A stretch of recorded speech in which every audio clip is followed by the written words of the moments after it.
Hi everyone. Today's topic is novation. Novation.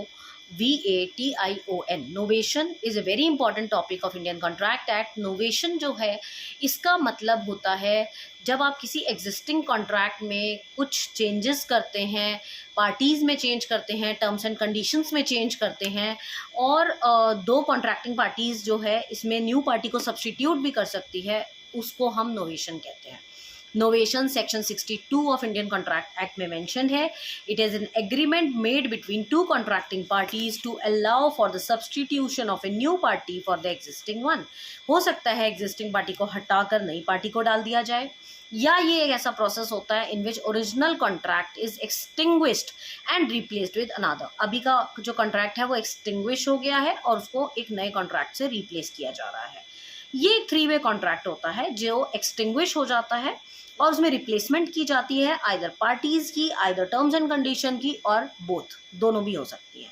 Novation में 4 conditions होते हैं। पहला, सेम पार्टीज में कॉन्ट्रैक्ट दोबारा बन रहा है और सेम टर्म एंड कंडीशंस में, same parties in same terms and condition.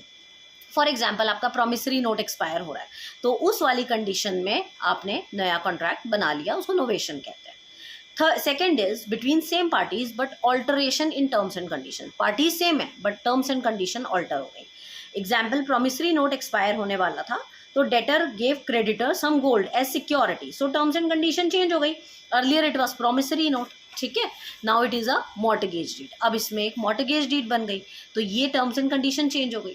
Third condition है change of parties with same term and condition. Parties change हो गई मगर टर्म्स एंड कंडीशन सेम है। ए ने बी को ऑफर किया to sell his house, B ने एक्सेप्ट किया but later B with consent of A change the ownership to सी।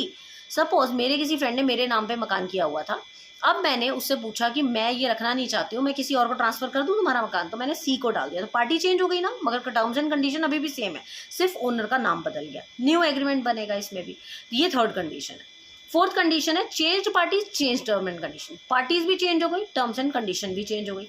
ए ने डिसाइड और बी ने डिसाइड किया कि हम चेंज करेंगे पुराने कॉन्ट्रैक्ट को और नया कॉन्ट्रैक्ट बनाएंगे, और नया जो कॉन्ट्रैक्ट होगा वो बी और ए में नहीं बनेगा, वो ए और सी के बीच में बनेगा, नई mortgage deed. Earlier it was selling of house, now it is a mortgage deed. तो ये आपका फोर्थ कंडीशन था, change parties change term and condition. तो ये 4 कंडीशन है जिसमें नोवेशन किया जाता है। Same party same term and condition, different parties same term and condition, same party different terms and condition, and different parties different terms and condition. This all 4 condition comes under novation. Novation is a very important topic. Simple सा meaning है कि जब terms and condition change हो जाते हैं, parties change हो जाती हैं, तो उस केस में सेक्शन 62 आपको ये बताता है कि इंडियन कॉन्ट्रैक्ट एक्ट नोवेशन का रूल फॉलो करता है। Thank you.